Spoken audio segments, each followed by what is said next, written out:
ဒီဗီဒီယိုမှာတော့ Microsoft Excel မှာ Dynamic Drop-down List တစ်ခုဘယ်လိုဖန်တီးမလဲဆိုတာကိုရှင်းပြပေးမှာဖြစ်ပါတယ်။အခုဆိုရင် C4 ဆဲကွက်မှာ Drop-down List တစ်ခုရှိပါတယ်။ဒါကမြို့နာမည်တွေကိုရွေးချယ်လို့ရတဲ့ Drop-down List တစ်ခုရှိတယ်။ဒီ data ဒီ source က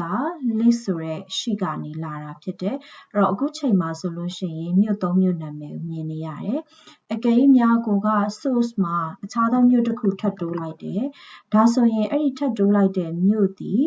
ဒီ drop down list ထဲမှာ auto ပါနေအောင်လို့ဘယ်လိုအလုပ်လုပ်မလဲ။ဒါဆိုဒီ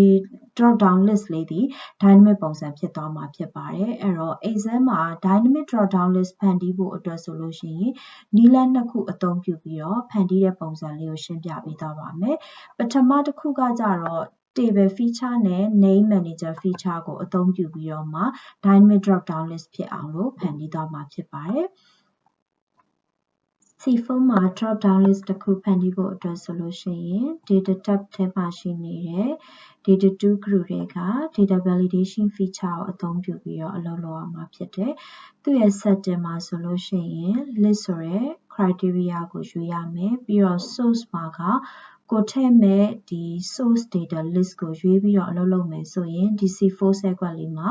drop down list ပုံစံလေးပေါ်လာနေမှာဖြစ်ပါတယ်။အဲ့တော့ဒီ data validation feature လေးကိုသုံးပြီးတော့အလုပ်လုပ်သွားမှာဖြစ်တယ်။ပထမဦးဆုံးတော့နည်းလမ်းအနေနဲ့ table feature နဲ့ name manager နဲ့ပေါင်းပြီးတော့အလုပ်လုပ်မယ်နည်းလမ်းလေးဖြစ်ပါတယ်။အဲ့တော့ဒီနည်းလမ်းလေးအတွက်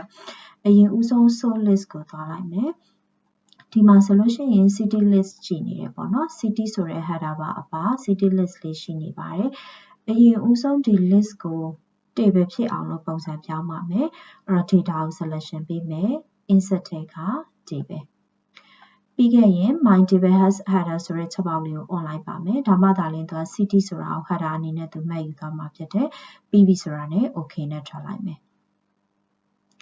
ဒါဆိုလို့ရှိရင် table ဆိုပြီးတော့ဒီ table format ပုံစံလေးနဲ့ပြောင်းသွားတာကိုတွေ့ရလိမ့်မယ်။ဒီနေရာလေးမှာ table name ဆိုတဲ့နေရာလေးမှာအခု table 2ဆိုပြီးတော့ပေါ်နေပါတယ်။အဲ့တော့ဒီ table ရဲ့နာမည်ဒီ table 2ဖြစ်တယ်။ဒီ source ကို table အဖြစ်နဲ့ပုံစံပြောင်းပြီးသွားပြီဆိုလို့ရှိရင် formula menu formula tab ထဲကိုသွားမယ်။ formula tab ထဲကမှ name manager ဆိုတဲ့နေရာကိုသွားပါမယ်။ name manager ကနေမှဒီ city ဆိုပြီးတော့ name တစ်ခုကို define လုပ်ပါမယ်။အဲ့တော့အဲ့ဒီ city name ထဲမှာဆိုလို့ရှိရင်ကိုလိုချင်တဲ့ဒီ city list တွေအကုန်ဝင်နေအောင်လို့ name manager နဲ့ define လုပ်မယ်။အဲ့တော့ new ကိုနှိပ်လိုက်မယ်။နာမည်လေးကို city အနေနဲ့ပဲထားလိုက်ပါမယ်။ refer to ဆိုတဲ့နေရာမှာကိုသတ်မှတ်ချင်တဲ့ source data ကို define လုပ်ရမှာဖြစ်တယ်။အဲ့တော့ဒီနေရာမှာဆိုရင် define လုပ်ဖို့အတွက် city header မပါဘဲနဲ့ရန်ကုန်မန္တလေးနေပြည်တော်ဆိုပြီးအခုရှိနေတဲ့မြို့နာမည် 3 ခုကို selection ပေးလိုက်မယ်။ဒါဆိုရင်သူကအခုလိုမျိုးလေးမှတ်သွားပါလိမ့်မယ်။ table 2ထဲက city column ထဲမှာရှိနေတဲ့ value data တွေဆိုပြီးသူ refer လုပ်သွားမှာဖြစ်တယ်။ဟုတ်နော်။ဒါဆိုလို့ရှိရင်အခုရှိနေတဲ့မြို့ 3 မြို့ရဲ့နာမည်ဒီ city ဆိုတဲ့ name လေးထဲမှာသူကဝင်နေမှာဖြစ်တယ်။ define လုပ်ထားမှာဖြစ်ပါတယ်။အဲ့တော့ okay ထိနှိပ်လိုက်ပါမယ်။ဒါဆိုရင် city ဆိုပြီးတော့ name လေးတစ်ခုထွက်လာပြီ။အခုကတော့ရန်ကုန်မန္တလေးနေပြည်တော် 3 ခုပဲရှိရယ်။အကယ်၍များကိုကဒီ A5 ဆဲကွက်မှာဒါမြို့အသစ်တစ်ခုထည့်လိုက်တယ်ဆိုလို့ရှိရင်အဲ့ဒီမြို့ဒီ table 2ထဲမှာသူက auto expansion ပုံစံနဲ့ဝင်သွားမယ်။ပြီးခဲ့ရင်ဆောင်းနာကသတ်မှတ်ထားတဲ့ city name လေးထဲမှာလည်းဒီအသစ်ထည့်လိုက်တဲ့မြို့ကသူဒီ auto ဝင်သွားမှာဖြစ်ပါတယ်။အဲ့တော့ table feature ကိုအသုံးပြုရတယ်ဆိုတာက auto expansion ဆိုတဲ့ benefit ရှိတဲ့အတွက် table feature ကိုအသုံးပြုရတာဖြစ်ပါတယ်။အဲ့တော့အခု dynamic drop down list ထဲကိုပြန်သွားမယ်။ဒီ C4 ဆဲကွက်မှာ drop down list အဖြစ်ဖန်တီးချင်တာဖြစ်တဲ့အတွက် data တွေကမှ data validation ကိုဝင်ပါမယ်။ပြီးတော့ allow ဆိုတဲ့ box လေးထဲမှာ list ကိုရွေးမယ်။ list ကိုရွေးရမယ်။ပြီးတော့ source ဆိုတဲ့နေရာမှာညီမျှခြင်း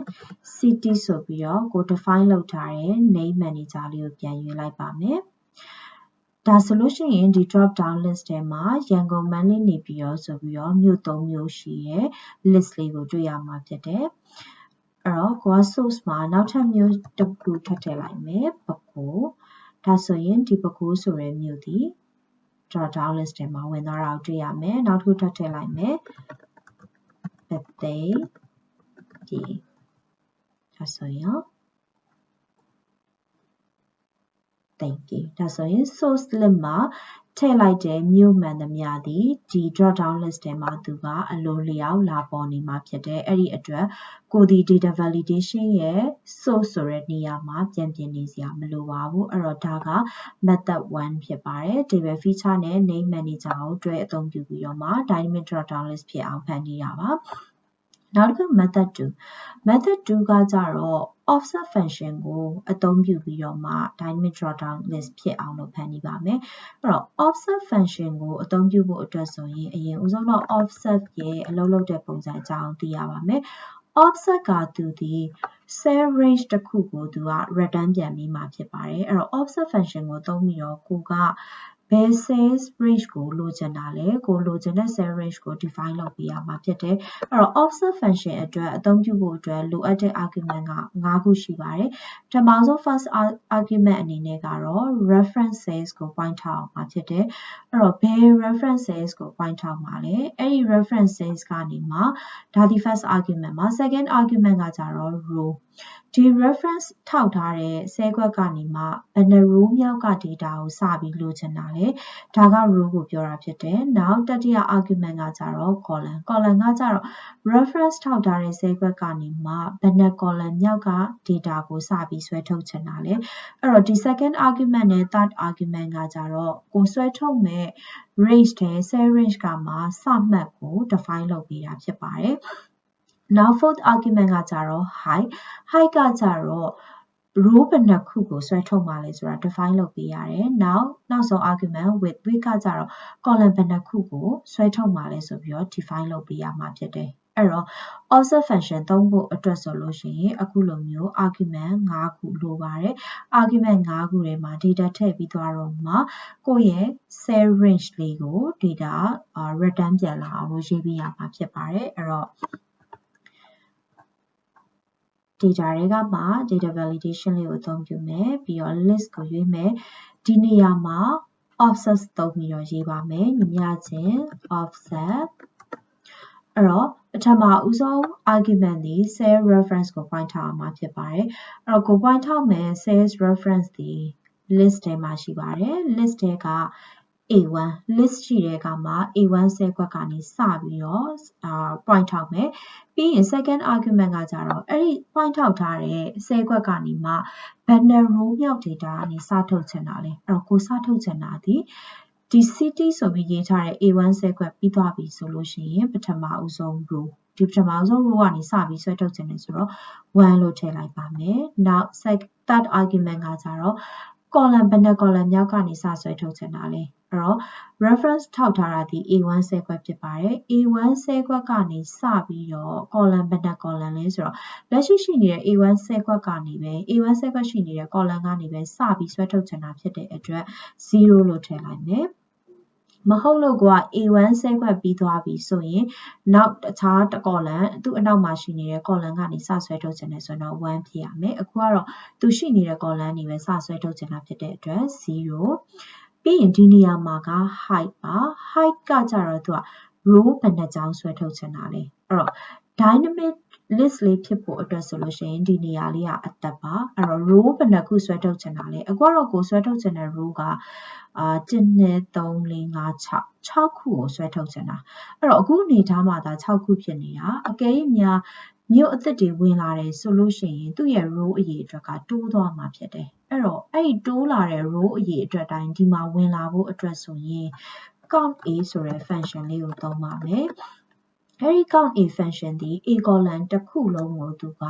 ရေတွက်နေမှာဖြစ်ပါတယ်အဲ့တော့ a column ထဲမှာ data ရှိသောဆဲခွက်တွေကိုသူကရေတွက်နေမှာဖြစ်တယ်အဲ့တော့အခုဆိုလို့ရှိရင် a column ထဲမှာ data ရှိတဲ့ဆဲခွက်ဒီ city ပါအပါဆိုရင်9ကွက်ရှိပါတယ်ဒါပေမဲ့ကိုရီးယား city ဆိုတဲ့အကွက်ကိုယူမသုံးပါဘူးအဲ့ဒီအတွက် city ဆိုတဲ့ဒီဆဲခွက်ရဲ့အရေအတွက်ကို short လိုက်ရမယ် short ဖို့အတွက် -1 ကိုသုံးရပါမယ် ပြီးပြီဆိုရင်နောက်ဆုံး argument ကတော့ with ပါ with ကကြတော့ column ဘယ်နှ column ဆွဲထုတ်မှာလဲအဲ့တော့ကိုကစမှတ် column တွေစမှတ် row တွေစမှတ် column တွေ define လုပ်ပြီးသွားပြီအဲ့တော့ column ဘယ်နှခုဆွဲထုတ်မှာလဲဆိုတဲ့အချိန်မှာ column ကလည်းတစ် column ပဲဆွဲထုတ်မှာဖြစ်တယ်အဲ့ဒီအတွက်1လို့ထည့်လိုက်ပါမယ်ဒါဆို offset function လေးထဲမှာဒီလိုပုံစံလေးအတိုင်းရေးပြီးသွားပြီဆိုရင် okay နဲ့ထွက်လိုက်ပါမယ်ဆို list လေးကိုကြည့်လိုက်မယ်ဒါဆိုရင်ရန်ကုန်ကနေပြည်အထိမြို့နာမည်တွေဝင်နေမှာဖြစ်တယ်အဲ့တော့အခုချိန်မှာများနောက်ထပ်မြို့အသစ်တစ်ခုထပ်ထည့်လိုက်တယ်ဆိုရင် drop down list ကိုကြည့်ကြည့်အောင်ဒီမှာဆိုရင်မော်လမြိုင်ဆိုပြီးဝင်သွားမှာဖြစ်တယ်အဲ့တော့ method 1နဲ့အသုံးပြုထားတဲ့ C4 ဆဲခွက်မှာလည်းမော်လမြိုင်ဆိုပြီးဝင်သွားမှာဖြစ်တယ်အဲ့တော့ဒီလိုပုံစံလေးနဲ့ dynamic drop down list လေးတစ်ခုဖန်တီးလို့ရပါတယ်